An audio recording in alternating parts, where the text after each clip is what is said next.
Madame Boudreau re-bienvenue. Merci à tous et à toutes d'être là avec nous.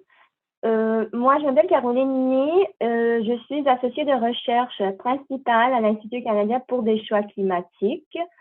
Pour ceux qui ne connaissent pas, on est un institut de recherche indépendant établi il n'y a pas longtemps, il y a 2 ans, sur les politiques de changement climatique. Pour commencer, j'aimerais reconnaître que même si cet événement est virtuel, la plupart d'entre nous se trouvent à Tiohtià:ke, ou communément connu sous le nom de Montréal, un territoire qui a longtemps servi de lieu de rencontre et d'échange entre les peuples autochtones, y compris les nations Haudenosaunee et Anishinaabe. Par la présente, nous tenons à honorer, reconnaître et respecter ces nations à titre de gardiennes traditionnelles des terres et de l'eau sur lesquelles nous sommes rassemblés virtuellement au moins aujourd'hui, et de les remercier pour leur hospitalité. Donc, merci de nouveau à vous tous et à vous toutes d'être présents aujourd'hui pour assister à ce panel sous la forme d'un dialogue et portant sur les mécanismes de tarification de carbone qui sont les outils notamment utilisés par le Canada ainsi que le Québec pour l'atteinte de leurs objectifs de réduction des émissions de GES, mais également pour le financement de la transition énergétique. Donc aujourd'hui, pour approfondir le sujet et discuter des enjeux liés au système de tarification de carbone et le système québécois de plafonnement, j'ai le plaisir d'accueillir 4 panélistes distingués aujourd'hui. Donc, tout d'abord, on accueille, excusez-moi, Monsieur Pierre-Olivier Pinault, qui est professeur titulaire au département de sciences de la discussion à HEC Montréal, titulaire de la chaire de gestion du secteur de l'énergie, également chercheur et fellow à Cyrano. On a aussi Monsieur Stéphane Legros, coordonnateur surveillance du marché, stratégie et développement de la direction du marché du carbone et la direction générale de la réglementation carbone et des données d'émissions au MELCC. On a aussi mon collègue Renaud Gignac, économiste et avocat de formation, aussi associé de recherche principale à l'Institut canadien pour des choix climatiques, notamment aussi co-auteur d'une expertise indépendante sur la tarification de carbone fédérale au Canada. Et finalement, M. Guy Drouin, qui est fondateur, propriétaire, président et chef de la direction du groupe Biothermica, qui est une entreprise qui fournit des technologies, des solutions et des services ingénierie pour des projets de réduction des émissions de GES. Donc, merci à vous 4 d'être là avec nous. Sans plus tarder, j'aimerais procéder avec la première question que j'aime adresser à M. Gignac et M. Legros. Donc, parlons du marché du carbone provincial et du système de tarification carbone fédéral. Parlons-nous un peu des différences entre les deux systèmes ainsi que les synergies entre les deux. Donc, Renaud, M. Gignac, on commence avec toi. Oui, bonjour à toutes et tous. Merci, Caroline. Je veux commencer peut-être par faire une introduction générale de l'architecture de la tarification du carbone au fédéral, puis je parlerai en fait de la mosaïque des tarifications carbone parce que, le système fédéral qui découle du cadre pan-canadien sur la croissance propre et les changements climatiques fait place à la flexibilité pour les provinces et les territoires de choisir le système qui leur convient entre un système défini au niveau de la province et du territoire ou le système qui est proposé par le gouvernement fédéral. Et le critère, c'est que si elles choisissent un système qui leur est propre, les provinces doivent démontrer que le système génère des réductions équivalentes au système fédéral. Donc, il y a 3 grandes catégories de systèmes, donc d'instruments pour imposer un prix sur le carbone au Canada. Le premier, c'est la taxe sur le carbone. Bon, la taxe sur le carbone peut s'appliquer soit à toutes les émissions de combustion, à distinguer des émissions des grands émetteurs. Bon, dans les grands émetteurs, il y a aussi des émissions de combustion, mais ce qu'il faut comprendre, la première distinction, c'est que la loi fédérale est divisée en deux, les émissions de combustion et les grands émetteurs. Pour une entreprise, une petite entreprise qui émet, dès qu'elle atteint un certain niveau, et ça dépend des juridictions, elle peut se qualifier pour le programme de grand émetteur. Et donc, c'est important de garder ça en tête, la combustion. Et donc, l'exemple le plus concret, c'est l'essence qui est payée à la pompe. Donc, les distributeurs de carburant paient un prix sur le carbone et ça se transfère à la pompe. Et les grandes industries. Donc, je reviens aux trois instruments. Taxe sur le carbone, système de plafonnement et échange, on connaît bien ça au Québec. Et le troisième système, c'est un peu un hybride qui se rapporte un peu plus au système de plafonnement et échange, mais qui s'applique seulement dans le secteur industriel. C'est ce qu'on appelle le système de tarification fondé sur le rendement, ou STFR. En anglais, c'est le Output-Based Pricing System. Et ça, c'est un système qui s'applique si les provinces choisissent le système fédéral, aux grands émetteurs. Et comment ça fonctionne, c'est que au-delà d'un certain standard de performance, le prix est payé sur les émissions qui dépassent ce standard de performance. Et donc, il y a des standards de performance qui sont définis en tonnes par unité de production dans chaque secteur et sous-secteur industriel. Donc, il y a toute une liste dans la réglementation de standards de performance pour l'acier, pour l'aluminium, pour le fer, etc. Et donc, le règlement prévoit, par exemple, 5 grammes de CO2 par kilogramme de production. Je dis n'importe quoi, mais c'est juste pour illustrer. Et donc, le 6e gramme de CO2, c'est celui-là qu'on tarife dans le système de tarification fondé sur le rendement. Alors, les provinces peuvent choisir soit d'avoir la taxe sur le carbone, le système de plafonnement et échange, ou le système de tarification fondé sur le rendement. Et ce que ça fait en sorte, c'est que ce qu'on voit, c'est qu'il y a toute une mosaïque de systèmes au Canada et d'un point de vue, disons, d'une évaluation de l'efficacité, c'est un petit peu difficile parfois de comparer l'efficacité des systèmes. Et Caroline le mentionnait en introduction, on a à l'Institut effectué à la demande d'Environnement Canada une évaluation indépendante des systèmes qui a été publiée sur le site d'Environnement Canada en juin dernier. Et ce qu'on remarque, c'est qu'il y a une grande différence entre, d'une part, la couverture des émissions, et donc il y a des exemptions dans certains secteurs qui ne sont pas reflétées dans d'autres secteurs. La norme fédérale laisse toujours une grande flexibilité aux juridictions au niveau de la couverture. Et d'autre part, au niveau du coût réellement payé par les industries, oui, on a un prix qui est sur la dernière tonne ou la tonne au-delà d'un standard de performance pour les grands émetteurs fédéraux, mais quel est réellement le coût moyen, c'est-à-dire le coût réellement payé par les industries, ça varie énormément parce qu'on sait qu'il y a un niveau d'allocation gratuite qui varie et qui n'est pas réglementé par le gouvernement fédéral. Et donc, oui, on a un prix affiché à 40 et ça va monter, mais quel est le coût réellement payé? C'est là où il y a de l'incertitude et la mise à jour récente a permis donc une mise à jour en août dernier de la tarification du carbone et a permis d'apporter un peu plus de certitude à la tarification carbone. Notamment, on a fixé dans la réglementation le prix minimum, non pas jusqu'en 2022, mais là jusqu'en 2030. On a interdit l'allocation gratuite de droits à émission pour les distributeurs de carburant.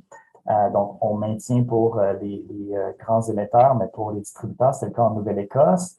On fixe un seuil minimal de couverture pour les émissions de combustion. On impose la couverture des émissions de procédés industriels avant où c'était pas tous les grands émetteurs qui avaient leurs émissions de procédés industriels, donc les émissions qui résulte d'un changement dans la chimie des gaz qui était couverte. Et donc, ce sera le cas à partir de l'entrée en vigueur en 2023. Donc, il y a des améliorations intéressantes, mais il reste qu'il y a une variation entre les régimes. Il reste du travail d'uniformisation. Il y a des risques de compétitivité entre les provinces. Hein. Il y a des entreprises qui pourraient se déplacer pour profiter d'exemptions encore dans d'autres provinces et des territoires. Et l'élément saillant, pour finir là-dessus, le coût moyen payé par les grands émetteurs après avoir tenu compte de l'allocation gratuite ne fournit pas à l'heure actuelle, et c'est une des conclusions principales, ne fournit pas un signal prix suffisant pour réellement entraîner des investissements conséquents. On parle d'un coût moyen d'environ 4,96 la tonne à l'échelle du Canada. Dans certaines provinces, c'est de 1,80 la tonne jusqu'à 25,60 en Colombie-Britannique. On parle ça représente environ 0,6 par dollar de PIB pour l'industrie. Donc, ça reste marginal dans le portrait économique global et on peut se demander est-ce que ces signaux de prix sont suffisants là, pour provoquer les changements dont on a réellement besoin. Merci beaucoup, Renaud, pour cette explication du système fédéral. Donc, parlons-nous peut-être, monsieur, le gros du système de plafonnement et échange au Québec. Oui, certainement. Alors, peut-être rapidement, le système de plafonnement et d'échange, très simplement, comment ça fonctionne. Le système de plafonnement et d'échange de droits d'émission que je vais appeler SPEDE ou marché du carbone, je vais nécessiter votre attention, ne pas répéter le nom au long à chaque fois. En fait, ce qu'il fait, c'est qu'il exige tout simplement de chacun des émetteurs assujettis d'acquérir un droit d'émission pour couvrir les émissions qu'ils ont réalisées durant leur période d'assujettissement. Donc, ces droits-là d'émission vont être des unités d'émission créées en fonction des plafonds d'émission et, dans une moindre mesure, des crédits compensatoires. C'est une quantité limitée de crédits compensatoires. Et les plafonds, le gouvernement, ce que fait le gouvernement, c'est qu'il impose des plafonds d'émission qui vont décroître dans le temps de manière à créer une rareté dans le marché et induire davantage de réductions d'année en année. Et il laisse le soin aux émetteurs de choisir de réduire leurs émissions ou de se faire concurrence pour mettre la main sur une unité d'émission, un droit d'émission, et ce faisant, générer une réduction par un autre émetteur en contrepartie de leur propre émission. Les émissions qui sont couvertes au Québec, donc les secteurs qui sont couverts d'abord, on parle des secteurs industriels, tous les secteurs industriels à l'exception des déchets, le secteur des déchets et de l'agriculture. La distribution de carburant est couverte. Donc, les secteurs industriels et la distribution de carburant, donc dans les transports, mais également dans les secteurs que je viens de mentionner, agriculture et déchets, leur consommation de carburant est couverte. Dans les secteurs de transport, les seules exceptions sont le transport aérien et maritime. Ce qui fait qu'au total, puisqu'on couvre toutes ces émissions de combustion ainsi que les émissions de procédés fixes des émetteurs industriels, fait en sorte que le système du Québec a une des couvertures les plus vastes des systèmes canadiens. Donc, le marché du Québec est actif depuis 2013, lié à celui de la Californie, qui a un système similaire, selon les mêmes règles de fonctionnement, depuis janvier 2014. Donc, la question demande quelles sont les similarités entre les systèmes de tarification et les synergies. Donc, au titre des similitudes, les deux envoient un signal prix dans l'économie.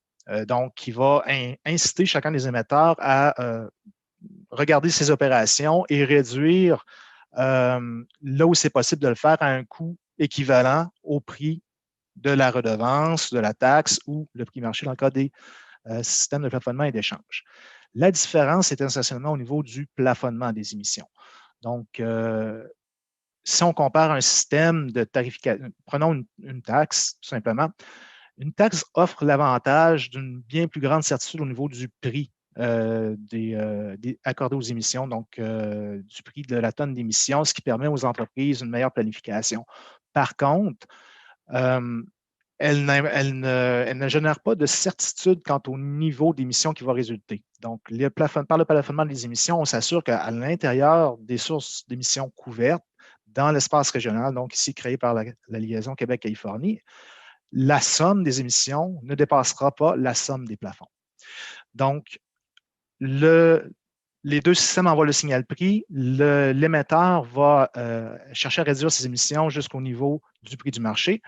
Et dans les deux cas, les émetteurs vont pouvoir poursuivre leurs émissions. Dans le cas d'une tarification carbone de type taxe, ils vont pouvoir continuer d'émettre tant qu'ils sont capables de générer la valeur ajoutée nécessaire à justifier le paiement du coût carbone.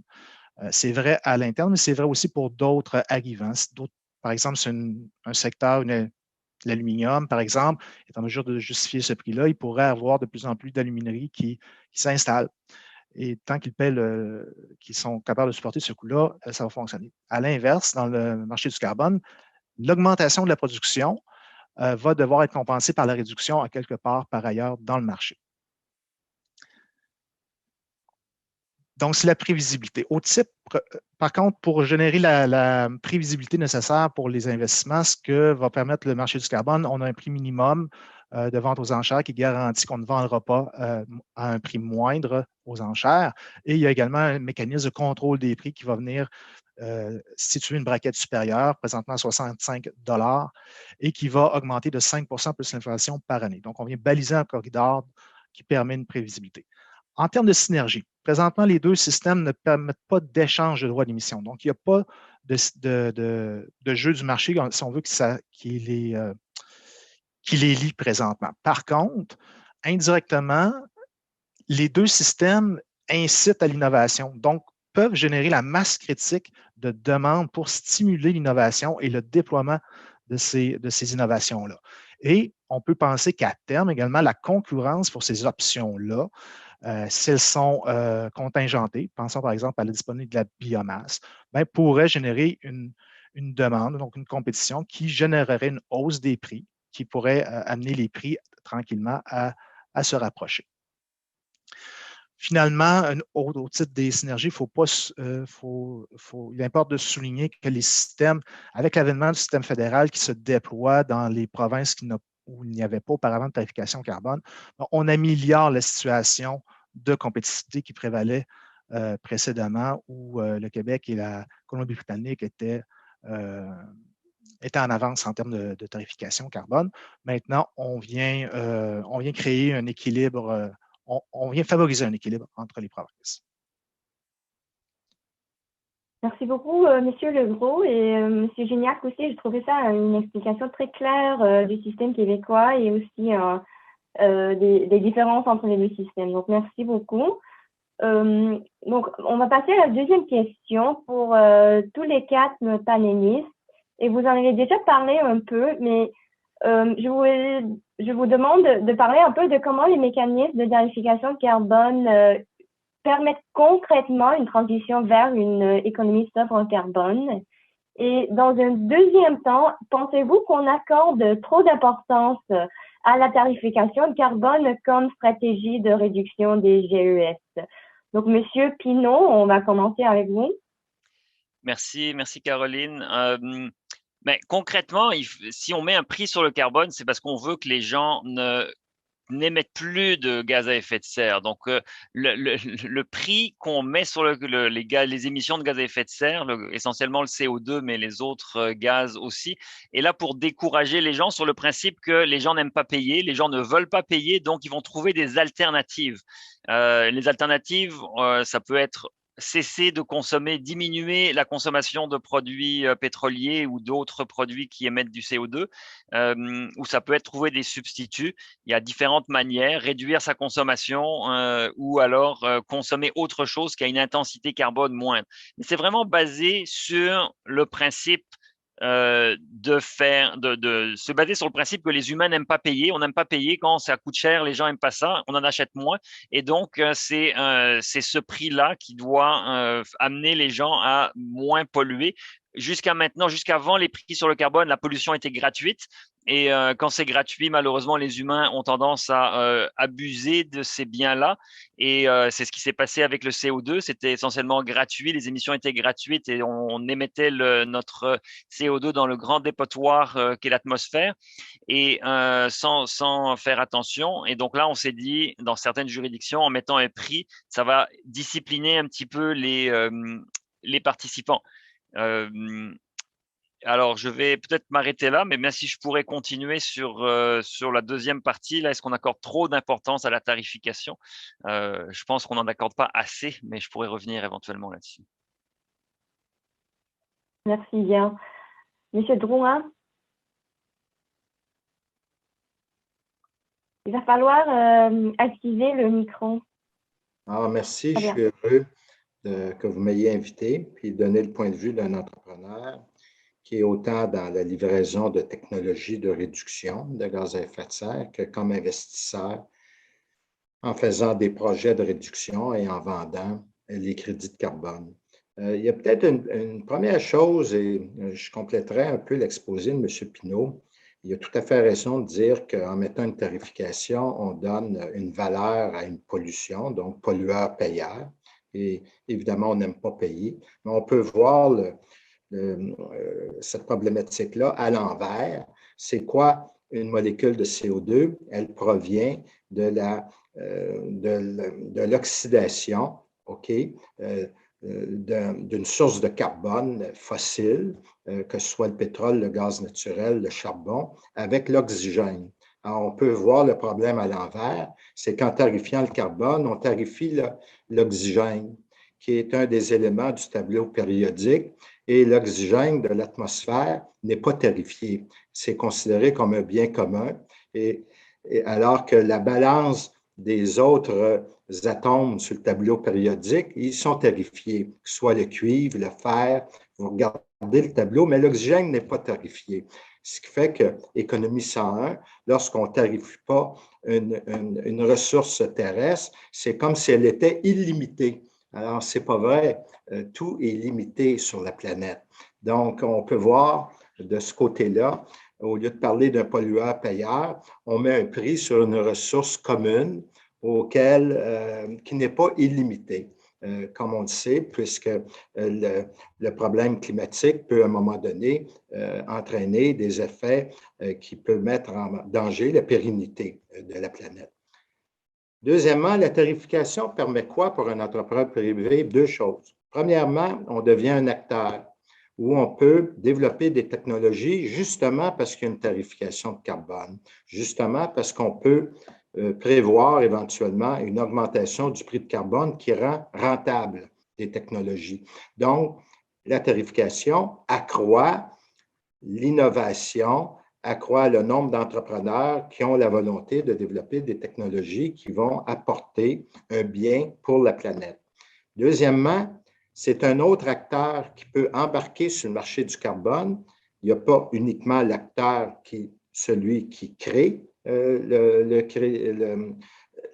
qui crée l'émission de carbone, mais également l'entrepreneur qui investit des technologies justement parce qu'il peut implanter gratuitement, je vous dis bien gratuitement, c'est ce qu'on a fait sur une mine de charbon en Alabama, où on a fait une entente avec une mine. On dit, on implante une technologie, on ne l'a jamais essayé, vous nous donnez la permission, OK, et on va profiter des fruits éventuels de cette technologie qui est un income stream de crédit de carbone qu'on peut vendre sur le marché Québec-Californie à un prix qui, à l'époque, était d'environ 10-12 $ la tonne équivalent CO2. Et aujourd'hui, on est rendu à 30 $ américains actuellement. Alors, aux prochaines enchères, on va peut-être autour, en dollars canadiens, d'être autour de 35-38 $ canadiens. Donc, évidemment, on s'ajoute en tant qu'acteur économique en appui à l'effort de réduction qui n'est plus uniquement porté sur le pollueur, mais qui également est porté par d'autres agents économiques, les innovateurs. Il y a également les agents du marché financier qui de plus en plus embarquent dans le marché du carbone, Donc, à mon point de vue, c'est gagnant-gagnant. Et c'est encore plus vrai au niveau international dans le cadre du protocole de Kyoto. Ça, j'en parlerai un peu plus tard. Donc, en conclusion, les mécanismes de tarification par le marché, à mon point de vue, c'est une opinion personnelle, sont supérieurs à une tarification par une taxe. Parce que par une taxe, l'argent qui va émaner de la taxe va être géré par un gouvernement et ils n'ont peut-être pas nécessairement les mêmes orientations, puisque le produit de cette taxe-là peut être distribué pas uniquement pour créer une innovation, créer des investissements pour de la réduction de carbone, de CO2, mais peut être également engagé dans des projets qui peuvent être sujets à discussion. Alors, je termine là. Merci. Monsieur Gignac. Oui, rapidement. Je pense effectivement qu'il y a des avantages au plafonnement et échange en termes d'aller chercher les réductions qui sont les moins coûteuses par rapport à la taxe sur le carbone. Au niveau fédéral, on a adopté dans plusieurs provinces l'approche de faire des remises directement au public. Ça peut favoriser l'acceptabilité sociale, mais c'est sûr que si on n'investit pas dans des programmes de réduction de GES directement, comme on le fait au Québec, hein, on transfère tous les revenus dans le fonds d'électrification, ben, c'est sûr que les résultats concrets, ben, c'est qu'on fait confiance aux ménages de s'adapter au prix du carbone. Puis c'est pas dit que les ménages vont utiliser les remises pour s'acheter des véhicules électriques. Il y a toutes sortes de choses qu'on peut faire. Juste pour revenir sur la question, est-ce qu'on accorde trop de poids à la tarification du carbone? Je pense que il faut reconnaître que la tarification du carbone, c'est une colonne vertébrale dans les politiques climatiques. Il y a les cibles. Après, faire un prix prévisible à long terme qui augmente de façon conséquente, ça donne vraiment un signal aux acteurs qu'on s'en va dans cette direction-là. Ça permet aussi de participer à la discussion sur les ajustements carbone à la frontière. Parce que là, aux États-Unis, il n'y a pas de prix carbone national. Puis là, l'Europe s'en va dans cette direction-là. Au Canada, on voudrait bien réfléchir à en implanter un. Mais là, on a notre principal partenaire économique, les États-Unis, qui n'en ont pas de prix carbone. Et là, ça complique la chose. Est-ce qu'on peut vraiment en implanter un si on ne l'applique pas aux États-Unis? Est-ce qu'on veut vraiment l'appliquer aux États-Unis si eux ne l'appliquent pas? Est-ce que ça va créer des frictions? Donc, je pense que c'est bien, comme le signalé le premier ministre Trudeau, d'aller réaffirmer sur la scène internationale l'importance d'un prix carbone, même au-delà du Québec et du Canada. Mais il y a des réglementations qui sont essentielles, bon, les codes du bâtiment, les normes d'efficacité énergétique, l'élimination progressive du charbon, ça s'est pas fait avec la tarification. Il y a l'innovation technologique. Si on regarde le secteur de l'aluminium, on peut penser que les anodes inertes puis l'aluminium à zéro émission, ce serait fait seulement avec la tarification. Je pense qu'on a besoin d'investissement dans l'innovation technologique pour des innovations vraiment perturbatrices, là, puis une intervention gouvernementale quand c'est nécessaire, au-delà de la tarification du carbone. Très bien. Sinon, Monsieur Legros? Oui, la tarification du carbone a assurément un rôle essentiel à jouer. C'est le langage commun de tous les acteurs économiques, de l'investisseur jusqu'au consommateur, langage universel entre les cultures, qu'importe où on se trouve dans le monde, on comprend ce langage-là. Donc, ça joue un rôle important, mais clairement, ça fait partie d'un ensemble de mesures et ça fait partie d'un tout. Donc, ça prend des politiques et des programmes et des mesures qui visent à réduire les émissions, à favoriser la transition vers une économie électrifiée et sobre en carbone et ainsi que des mesures d'adaptation au changement climatique pour en limiter l'impact sur des clientèles ou des ménages défavorisés ou des régions plus exposées. Au Québec, c'est ce qu'on appelle l'approche intégrée. Donc, le SPDE, c'est une mesure importante dans le mixte de mesures qui permet de lancer le signal prix auquel l'économie réagit, mais également de générer les revenus qui vont financer l'action climatique. C'est le réinvestissement des revenus contribue notamment à mettre en place des alternatives à l'émission de GES. Donc, on pense par exemple au transport en commun, au réseau de recharge de véhicules électriques, aux subventions à l'achat et à la location de véhicules électriques. Donc, toutes sortes de mesures qui permettent aux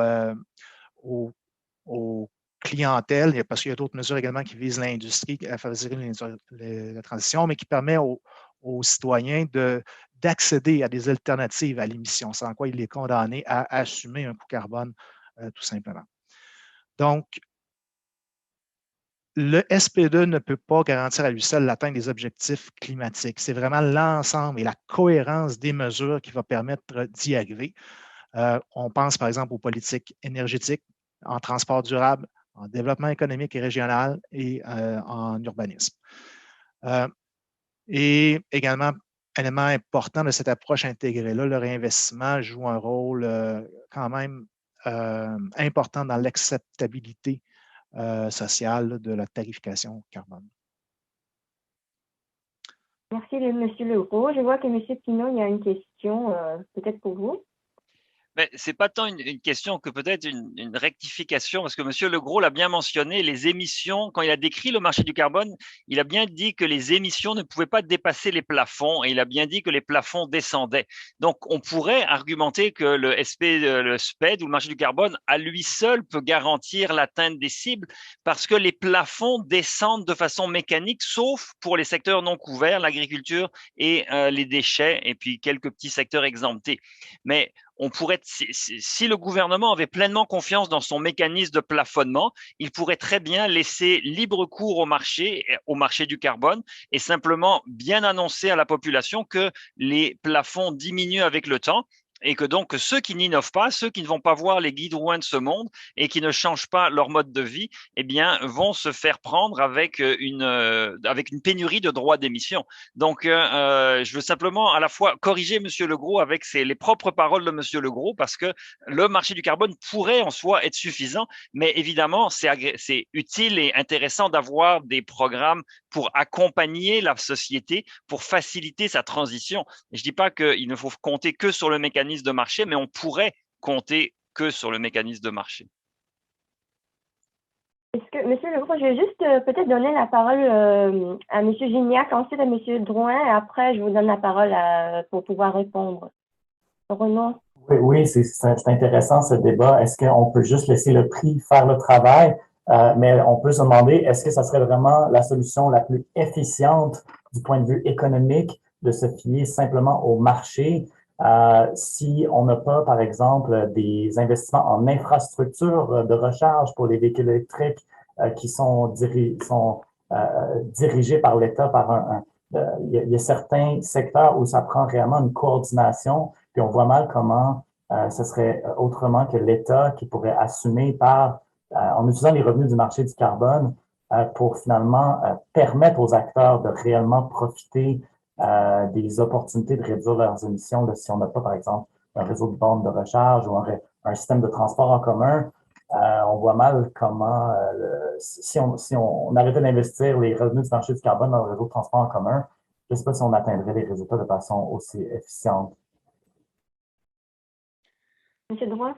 Moi, mon opinion, c'est que je suis d'opinion avec Pierre-Olivier. Le marché, il faut tout le temps se dire que le marché du carbone, c'est un commodity market. C'est un marché comme l'or, comme le cuivre. Véritablement, c'est une commodité. On s'en va vers ça. Et pour répondre à la question de M. Legros, si demain le prix de carbone, pour des raisons de marché, arrive à 300 $ la tonne, je vais être convaincu que les transports en commun vont devenir non plus nécessaires, mais absolument nécessaires, vu qu'on n'aura pas les moyens de se véhiculer en auto si la facture d'essence coûte 10 000 $ par année. Actuellement, ça coûte à peu près 2 000 $. Alors, l'étalement urbain va diminuer. On va densifier les villes parce qu'on a un prix de carbone à 300 $. Les choses vont se faire d'elles-mêmes, à mon point de vue, en laissant les mécanismes normaux de marché de fonctionner. Le rôle du gouvernement va être un rôle d'accompagnement, de tenter de contrôler les extrêmes. Ça, c'est important. Le gouvernement a un rôle essentiel à jouer. Mais à mon point de vue, compte tenu que dans un système de plafonnement, on diminue l'offre de crédit d'année en année. Alors, donc, on crée une rareté, le prix inexorablement va monter. C'est justement pourquoi on a créé le SPED. On a créé un SPED pour que le prix monte si jamais on n'a pas une diminution d'émissions, puisqu'il va y avoir de moins en moins de crédits disponibles lors des enchères. Nous, dans cette équation-là, on a le droit uniquement à 8 les crédits compensatoires représentent 8 du plafond qui va en diminuant. Alors qu'en Californie, c'était à 8 mais en 2020, ils nous ont diminué à 4 Alors, évidemment, on a un rôle à jouer. On appelle ça un marché, c'est plus un oligopole parce que qui contrôle le marché, c'est le gouvernement qui a 92 du marché des crédits qui sont émis auprès des grands émetteurs ou auprès des acheteurs. Nous, on représente au Québec 8 en Californie 4 Seule chose que je demanderais au gouvernement, si on voit une augmentation trop drastique des prix de carbone qui donne une plus grande part aux entrepreneurs privés et aux crédits compensatoires. Pour donner une plus grande part, il faudrait créer plus de protocoles d'enregistrement. Je referme la parenthèse. Merci. Très bien, merci. Monsieur Legault. Oui, rapidement. Oui, tout à fait d'accord avec le commentaire. Ce serait possible que des plafonds soient définis de manière à compenser la non-réduction, l'évolution d'émissions de secteurs non couverts. Par contre, la façon dont les plafonds sont conçus dans le modèle actuel de la Western Climate Initiative, donc qui définit les règles de design là, des marchés du carbone. Désolé, je fais de transition vers l'anglais. Donc, n'induit pas cette réduction-là des secteurs non couverts aux secteurs couverts. Donc, dans une optique où on vise à terme de la carboneutralité, deviendrait imposer des émissions potentiellement négatives au secteur couvert. Donc, là, il y aurait à cette limite-là un défi. Mais par contre, présentement, l'état des choses, c'est que les plafonds sont définis en fonction de l'objectif de réduction du Québec. Donc, pour 2020, on prend l'inventaire 80 de 1990, moins 20 de ses émissions, et on réduit de ça le meilleur estimé des secteurs non couverts, qui nous donne notre plafond d'émissions des secteurs couverts. Donc, dans ce contexte-là actuel, le plafonnement ne gère pas le côté non des secteurs non couverts. Moi, je vous donne la parole, mais brièvement, si possible. Allez-y, Monsieur Drouin. OK. Dans le système de plafonnement, je pose la question à M. Legros. Il est prévu à l'article 46.14 de la Loi québécoise de l'environnement une possibilité pour le gouvernement du Québec d'aller compenser ses émissions sur le marché international par des accords d'État à État, et étant donné, comme vous le savez, que pour atteindre le moins 37,5 déjà le ministère des Finances en 2017, dans une étude, a dit on va manquer à peu près 10 millions de tonnes équivalents, entre 10 et 13 millions par année à compter de 2028. Alors, j'aimerais peut-être, et là, on va rejoindre un peu ce que M. Trudeau dit, un prix international. On va rejoindre l'article 6.2 de l'accord de Paris, les ITMOs, les International Transfer Mitigation Options. Est-ce que le Québec, dans notre tarification de carbone, ça serait comme une soupape éventuelle? Et en partant d'un principe que je réduise à Montréal ou que je réduise à Tombouctou, c'est aussi bon pour la planète, c'est aussi bon pour le Québec, étant donné que le CO2 fait le tour de la Terre en 30 jours. Alors, j'aimerais vos commentaires là-dessus, M. Legros. Oui, absolument. Et rapidement, si possible. Je vous invite de répondre rapidement, s'il vous plaît. Merci. Oui, bien, c'est la base même du marché du carbone et de sa liaison avec la Californie. Donc, c'est vraiment un enjeu global qui nécessite une collaboration entre les États et le Québec a fait le choix de se lier avec la Californie. Donc, dès le moment où on a lié les marchés en 2014, on a décloisonné la recherche des émissions, ce qui fait en sorte que les émetteurs recherchent les réductions les moins chères à l'intérieur du marché lié. Donc, c'est une course qu'on doit gagner et on a élargi la portée du marché au seul marché québécois en lien avec la Californie. Et du coup, on va chercher. Le Québec et la Californie ne sont pas des parties à l'entente de Paris. Par contre, on est en développement d'une méthodologie comptable similaire à ce qui est discuté dans le cadre de l'article 6 de l'accord de Paris, qui nous permettra de s'approprier, de se partager les réductions que les émetteurs réalisent conjointement à l'intérieur du marché lié. Merci beaucoup, M. Leroux. Et bien apprécié cet échange entre vous quatre. Donc, merci pour ça. Là, on va passer à la prochaine question. On va parler un peu plus des limites, en fait, des mécanismes de tarification de carbone. Donc, on en a parlé déjà, mais le marché du carbone est souvent la proie à des critiques, donc notamment sur des questions telles que des fuites carbone, une fuite des capitaux vers la Californie, on en a parlé déjà, l'incompréhension du prix de carbone de la part du grand public, alors une question d'acceptabilité sociale et bien d'autres.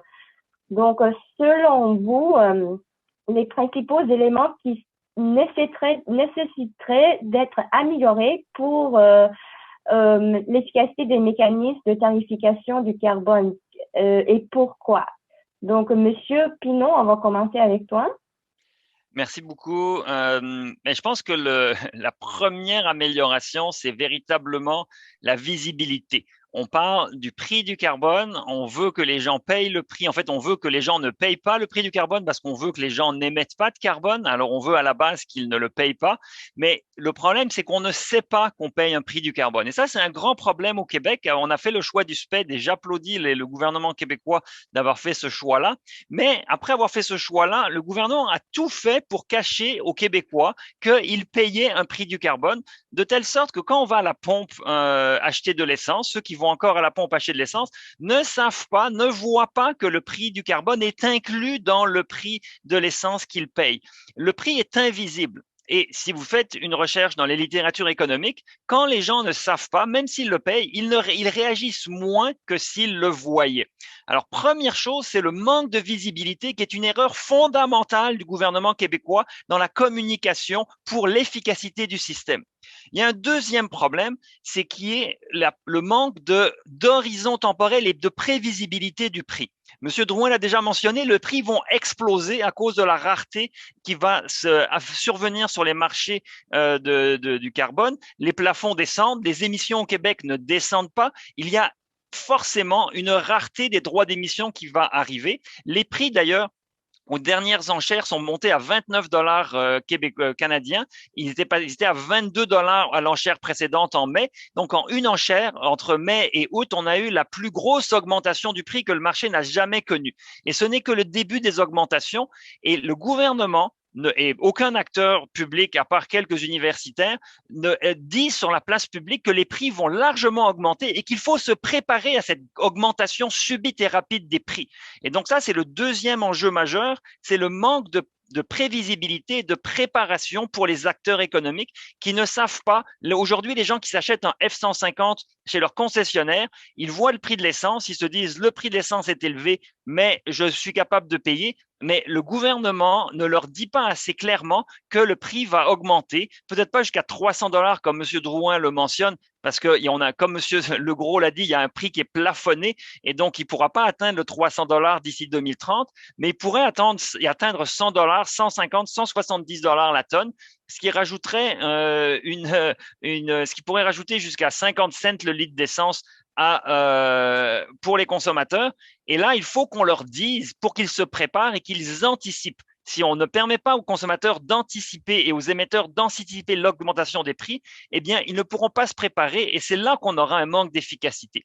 Donc, je me résume, manque de visibilité, et manque de prévisibilité des prix. Et c'est essentiellement une politique de communication que le ministère de l'Environnement et le gouvernement québécois mettent en œuvre, c'est-à-dire d'être muet sur ces enjeux-là. Merci, Monsieur Pinon. Monsieur Gignac. Donc, moi, je vais parler un peu plus du système fédéral. Donc, au niveau fédéral, il y a plusieurs améliorations à la tarification carbone qui ont été faites dans la mise à jour d'août dernier. J'en ai parlé dans l'intro. On a couvert obligatoirement les procédés industriels, notamment, on a fixé le prix jusqu'en 2030. Donc, ça, c'est positif.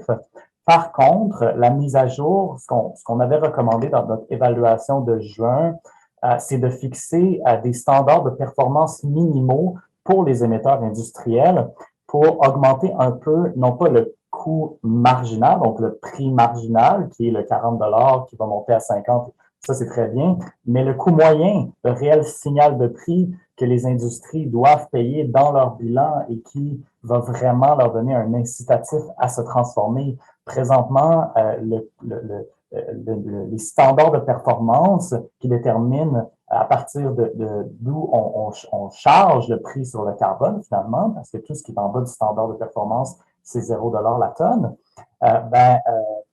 ça donne un prix moyen qui est insuffisant. Et donc, dans sa mise à jour, le gouvernement fédéral aurait pu fixer des standards de performance minimaux et des standards de performance décroissants, un resserrement annuel des standards de performance. Et donc, on aurait progressivement élargi la portion des émissions qui sont tarifées.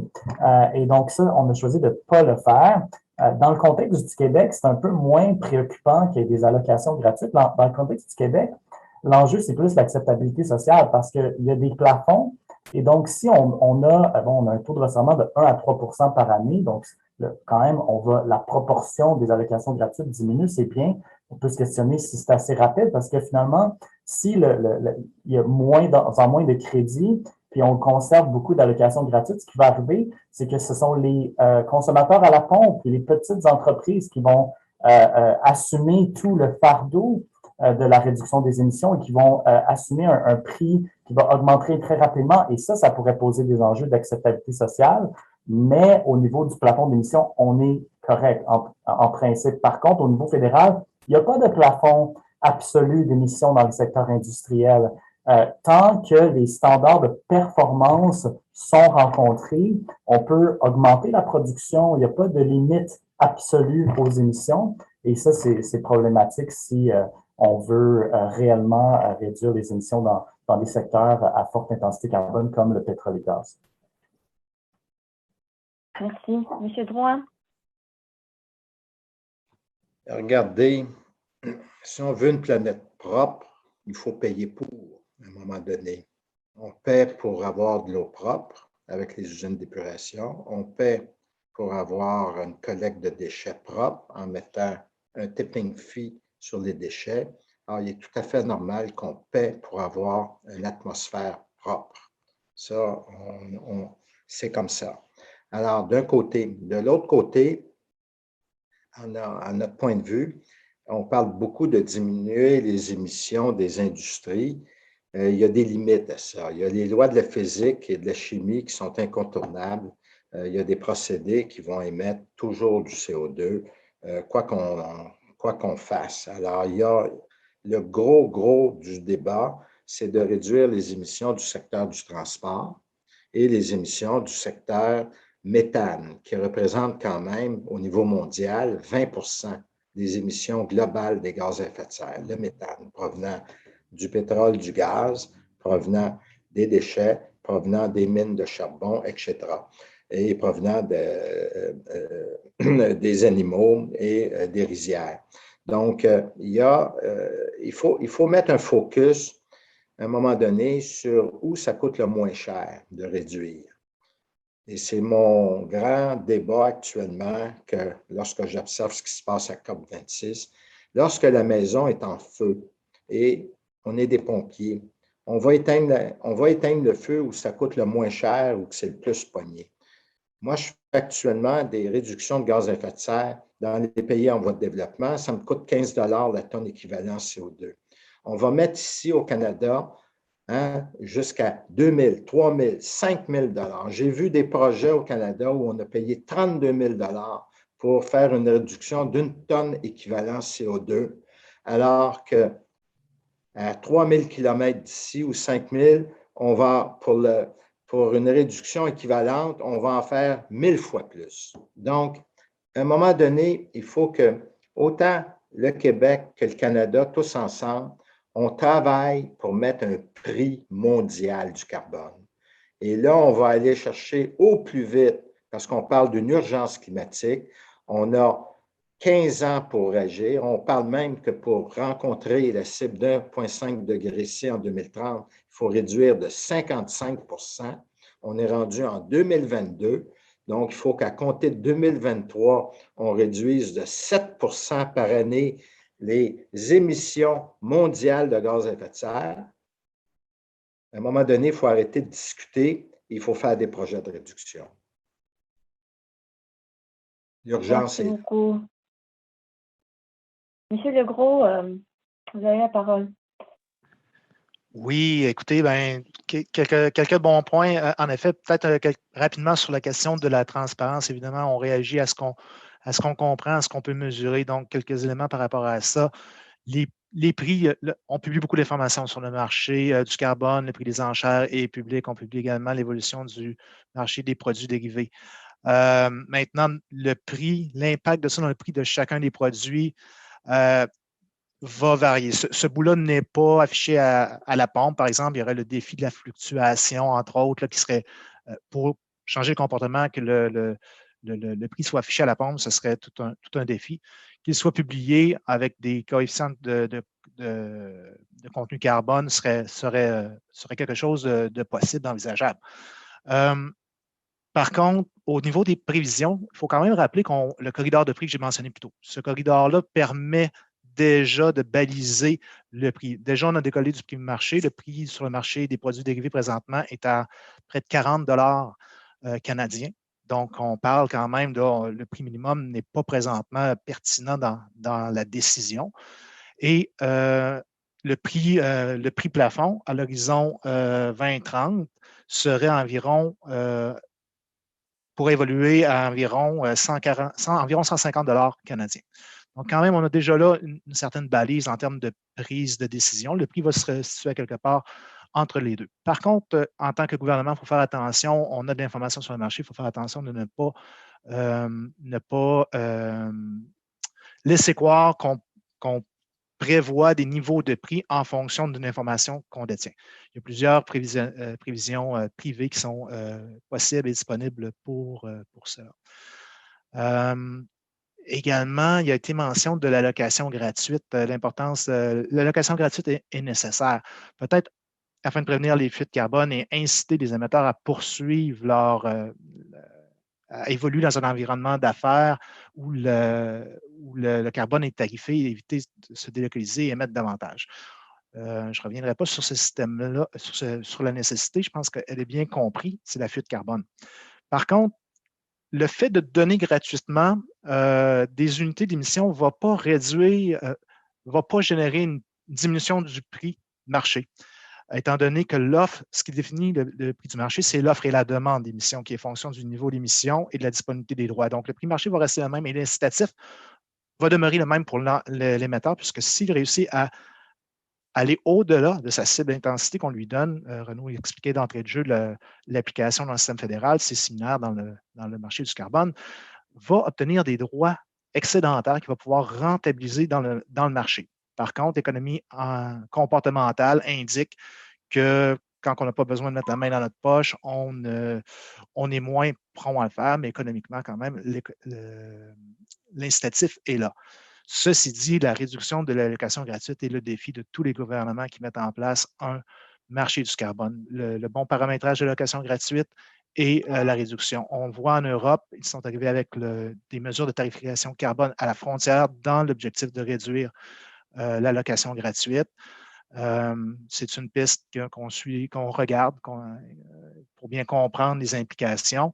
Ceci dit, le marché québécois est plus petit. Cette mesure-là protège un marché domestique et on a des industries qui sont vraiment axées à l'exportation. Donc, ce ne serait pas la réponse complète. Ceci dit, nous sommes présentement en discussion avec l'industrie pour arriver avec une nouvelle proposition d'allocation gratuite qui vise justement à réduire substantiellement l'allocation gratuite.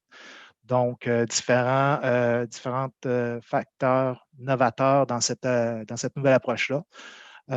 D'abord, l'intégration d'intensité réelle qui permet de rectifier des situations de surallocation qui seraient là plus longtemps. Également, l'intégration d'un ratio de tarification carbone qui vient accélérer le rythme de réduction lorsque la tarification mondiale rattrape celle du Québec. Et également, cette réduction est un facteur de déclin des plafonds. Donc, on ajoute la réduction, on réduit l'allocation gratuite en fonction de la diminution des plafonds. Donc, ça, c'est des éléments qui vont avoir un impact. En contrepartie de ça, on rend disponible des revenus, on compte rendre disponible des revenus résultant de la vente d'unités réduites de l'allocation gratuite pour accélérer cette transition économique. Merci bien. Donc, je vois que le temps coule vraiment rapidement. Donc, merci déjà pour cette discussion très intéressante. On va passer à la dernière question. Après ça, on va passer aux questions de l'audience. Donc, une dernière question pour Monsieur Gignac et pour Monsieur Pinault. Parlons un peu de comment les systèmes fédéraux et provinciaux pourraient vraiment nous aider à atteindre nos objectifs de réduction de GES. Donc, par exemple, selon la première phase du plan pan-canadien pour la tarification de carbone, le prix de carbone atteindra 50 $ par tonne, comme on avait dit, l'année prochaine. Quel effet cela aurait-il sur le prix des droits d'émission du marché du carbone? Donc, Monsieur Pinault, peut-être on va commencer avec vous. Pardon, merci. Donc, en fait, on peut résumer en disant c'est le prix doit inciter les acteurs à changer leur comportement et on va parler beaucoup d'innovation, de technologie. Je pense personnellement que c'est les comportements qui sont la meilleure opportunité pour réduire les émissions rapidement. Monsieur Drouin parlait de l'urgence d'agir, mais quelque chose qui coûte pas cher du tout, c'est de laisser son VUS dans son stationnement et de prendre sa bicyclette et d'aller au travail à vélo, par exemple. On n'a pas besoin d'investissement majeur pour faire ça. C'est rapide, c'est gratuit et on évite les embouteillages. Et Monsieur Drouin sait très bien que ça sera très bon pour la santé. Son frère était exactement là-dedans sur les désavantages du transport automobile pour la santé des populations. Donc, si on a des préoccupations de santé, des préoccupations environnementales, il y a des choses très rapides qu'on peut faire. Elles vont être d'autant mieux faites qu'on aura des signaux de prix visibles. À 50 $, ça a un impact assez négligeable sur le prix de l'essence. Ça fait environ 11 cents le prix de l'essence, 11 cents de plus sur le prix de l'essence. On a vu là ces dernières semaines, on est passé de 1,20 à 1,50 $ et ça ne change rien à l'engouement des Canadiens et des Québécois pour leurs voitures et leurs véhicules et l'essence qu'ils achètent. Donc il faudra aller au-delà du prix actuel. Il va falloir non seulement les informer que le prix va augmenter, mais évidemment promouvoir les alternatives et ne pas faire croire qu'il faut absolument une borne de recharge rapide ou de la technologie, mais qu'on a à notre portée même des solutions qui coûtent moins cher que les choix polluants que l'on décide de prendre aujourd'hui. Si vous achetez des lentilles, ça coûte moins cher que du steak haché et c'est meilleur pour l'environnement, c'est meilleur pour votre portefeuille et il y a une excellente gastronomie végétarienne qui va vous permettre de les épicer pour que vous les aimiez. Évidemment, ça demande des changements d'habitude et pour ça, il faut aider les gens à faire ces changements d'habitude-là.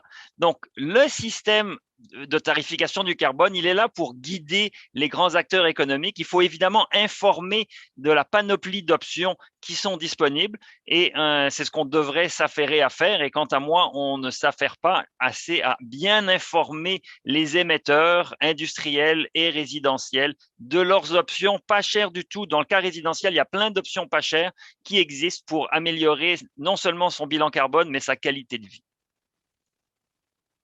Merci bien. Prenons-le, parlons un peu du plan fédéral, hein. Peut-être juste avant, je trouve ça vraiment rafraîchissant de parler non seulement des technologies, mais d'entendre M. Pinault parler de la demande énergétique aussi. On peut se questionner dans une urgence climatique si notre niveau de consommation énergétique, notre niveau, on a parlé d'alimentation, de nos habitudes de transport. Il y a beaucoup de télétravail dans le cadre de la pandémie. On revoit finalement ce qu'on consomme. Puis il y a ça aussi qui fait vraiment partie de la solution et dont on parle peut-être pas suffisamment dans les politiques climatiques. Pour ce qui est du fédéral, bon, il y a une nouveauté à la COP, c'est l'engagement de limiter les émissions du secteur du pétrole et gaz dans une trajectoire qui est conforme à la carboneutralité. Donc, c'est nouveau parce que c'est une cible et des plafonds qui s'appliquent seulement à un secteur, puis d'autres secteurs, le secteur pétrole et gaz pourrait dire, ben, pourquoi l'autre secteur qui est émetteur à côté, lui, n'a pas cette contrainte? Et donc, il va y avoir peut-être des enjeux juridiques à ce niveau-là. Aussi sur la mise en œuvre, comment on va mettre ça en œuvre au niveau fédéral? En Alberta, c'est le système TIER qui s'applique, TIER, c'est un système albertain, et c'est le système sur lequel le fédéral s'est basé d'ailleurs pour faire le système de tarification fondé sur le rendement. Et dans ce système-là, la tarification, comme je disais, s'applique toujours au-delà des standards de performance. Et donc, si on veut vraiment avoir une limite absolue sur les émissions du pétrole et gaz, ben, on peut bien augmenter le prix à 100, 200, 300, 400 dollars, mais il reste qu'il s'applique juste au-delà d'un certain standard de performance. Et donc, si le standard de performance est rencontré, on n'a rien à payer. On peut même augmenter la production et les émissions sans payer la taxe carbone. Et donc, ça, c'est important de le mentionner. Alors, peut-être qu'il va y avoir un resserrement des standards de performance, justement, pour augmenter la part des émissions qui est sujette à tarification. Et j'écoutais M. Guilbeault, c'est le Net Zero Advisory Board, le groupe consultatif sur la carboneutralité, qui est chargé d'examiner la mise en œuvre de ce plafond sectoriel dans les prochains mois. Donc, on va suivre ça avec attention. Très bien. Merci beaucoup à vous quatre. On va passer là à la période des questions de l'audience. Je ne sais pas s'il y a des participants qui aimeraient poser des questions, soit dans le chat ou en levant la main.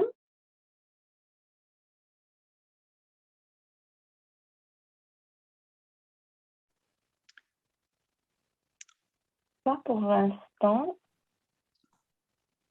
En vous donnant... Ah, Mme Boudreau. Bien, je vais partir le bal dans ce cas-ci. Ma question, ça serait toute la question d'acceptabilité sociale m'intéresse vraiment beaucoup. Puis, je me demande, j'ai l'impression que pour les gens, le marché du carbone puis les mécanismes de tarification du carbone, c'est quelque chose d'un peu nébuleux qui est mal compris. Est-ce que vous croyez qu'on devrait davantage informer la population sur son fonctionnement général aussi? Alors, je peux peut-être me commencer une première réponse.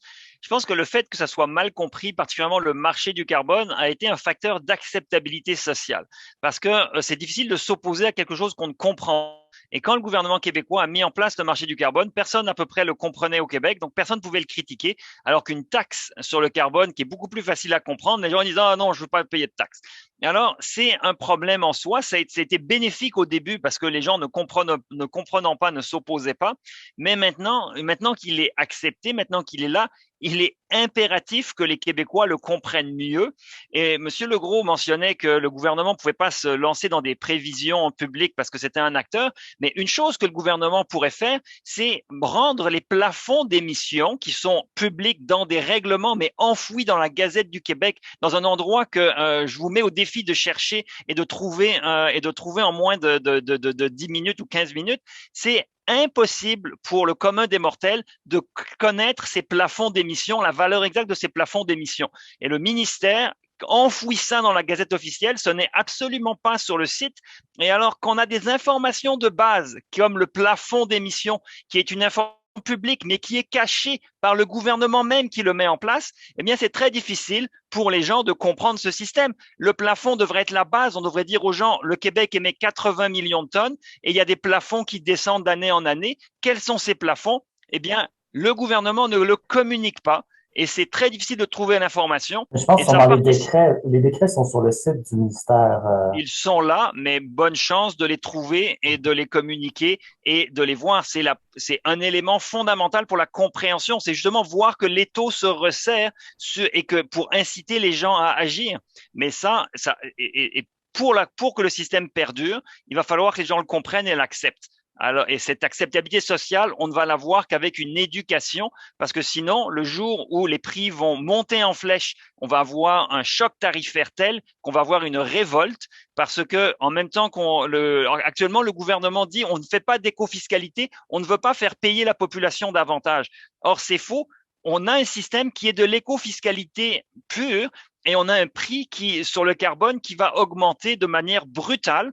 Comme M. Drouin le pense comme moi et comme M. Legros semble le dire aussi, il va monter.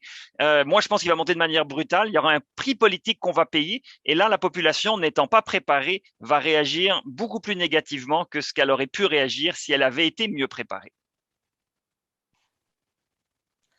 J'aurais également un autre commentaire du point de vue de l'entrepreneur. C'est que nous, on prend des risques dans le marché. Et évidemment, les risques sont en fonction d'un cadre légal qui est mis en place par les gouvernements. Si on pense nommément au marché Québec-Californie, le cadre légal est valide jusqu'au 31 décembre 2030. Alors, l'opportunité d'agir, nous, de concert avec l'entreprise qui émet pour développer des nouvelles technologies qui coûtent cher, il faut quand même un certain nombre d'années pour amortir ces coûts-là et récupérer au moins l'investissement, etc. Alors, d'année en année, il y aura de moins en moins de promoteurs comme Biothermica parce qu'il resterait de moins en moins de temps pour investir dans un cadre légal connu, puisque, alors, été un peu le drame de Kyoto, lorsque le cadre ou à peu près légal est tombé. Je peux vous dire que ça a créé tout un choc auprès de beaucoup d'entrepreneurs privés qui ont pris des risques, qui ont investi et qui n'ont jamais récupéré leur mise de fonds. Alors, ça, c'est un point important. Il faut que les cadres légaux durent plus que 10 ans.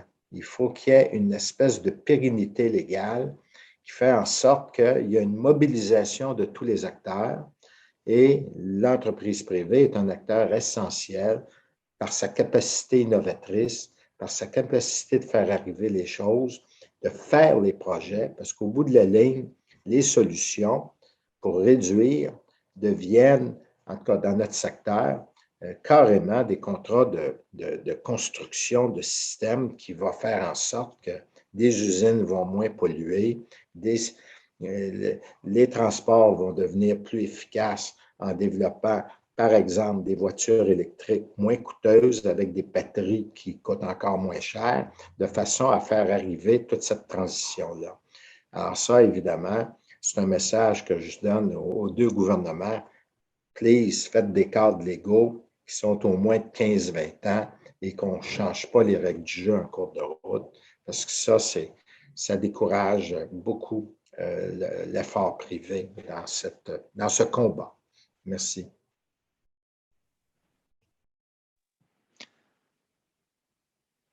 Monsieur Legros. Oui, peut-être rapidement. Effectivement, la prévisibilité est quelque chose de très important. Donc, oui, on définit les plafonds pour des périodes de 10 ans, normalement, typiquement 3-4 ans à l'avance. Donc, ça donne une prévisibilité en termes de plafond pour un peu plus, donc d'une douzaine d'années, 13 ans. Et par contre, la réglementation en tant que telle n'a pas de date de péremption. Il y a certains éléments qui restent à actualiser, comme la location gratuite, nous sommes en train de le faire jusqu'en 2030.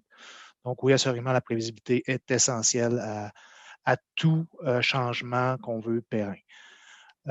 Ensuite, peut-être par rapport à l'acceptabilité sociale, on est très chanceux au Québec quand même d'avoir un soutien à la lutte au changement climatique qui est très fort autant dans la population que dans des partis politiques dès le début de la question des années 1990. Donc, par contre, c'est certain qu'il ne faut pas prendre cet appui-là pour acquis, étant donné qu'avec les hausses de prix qu'on observe, qui vont nécessairement venir, les changements de comportement qui vont être nécessaires pour réduire les émissions, cette activité-là pourrait s'effriter. Donc, c'est pour ça que le gouvernement réinvestit en grande partie les fonds pour développer les alternatives à ces comportements émissifs-là pour que le citoyen et les entreprises puissent trouver leur voie dans cette transition énergétique-là. Une autre chose qui nous favorise, c'est qu'au Québec, on a également des conditions un peu gagnantes pour favoriser cette acceptabilité-là. Contrairement à plusieurs autres juridictions, le chauffage, par exemple, au Québec, est essentiellement hydroélectrique. Donc, on n'a pas de coût carbone qui est visible sur la facture d'électricité pour la plupart, contrairement, par exemple, à notre partenaire de marché qui est la Californie. Donc, là où ça se voit davantage, ça se sent davantage pour le particulier, c'est effectivement à la pompe. Par ailleurs, il y a d'autres mesures. On a également un filet social qui est quand même important, qui vient atténuer certains impacts. Par contre, ces mesures-là ne sont pas nécessairement calibrées en fonction d'un coût carbone, mais peuvent viser, par exemple, des régions nordiques, par exemple, qui sont davantage dépendantes du chauffage dans certains cas, ou des régions éloignées qui n'ont pas accès au transport en commun, et ce genre de mesures paramétrées en fonction des besoins de certaines parties de la population. Très bien. Il nous reste 2 petites minutes. Je voulais demander à Renaud si tu aimerais répondre par rapport au système fédéral, sinon pas grave. Je pense qu'au niveau de l'acceptabilité sociale, ce qu'on voit, ce qu'on entend, c'est qu'il y a du scepticisme par rapport aux objectifs de carboneutralité. On sent que les gouvernements et les entreprises ont toutes sortes d'échappatoires pour comment ne pas réduire les émissions selon les cibles qui sont annoncées. Ça va nécessiter, pour répondre à ça puis rencontrer le défi de l'acceptabilité sociale, vouloir avoir des cadres réglementaires très stricts au niveau de tout ce qui est crédit, puis surtout la séquestration naturelle dans les forêts, par exemple. On a vu, par exemple, je lisais un article, il y a 130 mégatonnes sur le marché du carbone Québec-Californie, qui est représenté par des puits de forêt en Californie. Et avec tous les incendies qu'on voit en Californie, il y a certaines forêts qui partent en fumée à 10, 15, 20, 30%. Et les réserves qui sont demandées pour les crédits forestiers, c'est de l'ordre de 3-4%. Et donc, on se demande, est-ce que les crédits forestiers sont vraiment fiables? Et tout ce qui permettrait à l'industrie du pétrole et gaz de séquestrer massivement, il faut se demander, est-ce que ce sont des investissements publics qui sont stratégiques dans un contexte où la demande en pétrole et gaz est appelée à diminuer dans le futur? Donc, ce sont des enjeux, je pense, qui vont être importants pour l'acceptabilité sociale. Merci beaucoup. Donc, il est déjà 17 heures. Merci beaucoup à vous 4 pour cette discussion très riche, j'ai trouvé très intéressante. Alors, j'aimerais remercier Monsieur Pinault, Pierre-Olivier Pinault, Renaud Gignac, Stéphane Legros et Guy Drouin d'avoir accepté cette invitation de participer à ce panel. Merci. Et qui nous ont fait part de leurs expertises sur les systèmes de tarification de carbone. Merci également à vous tous, à vous, cher public, de vous être joints à nous Merci à tous et à toutes et bonne fin de journée.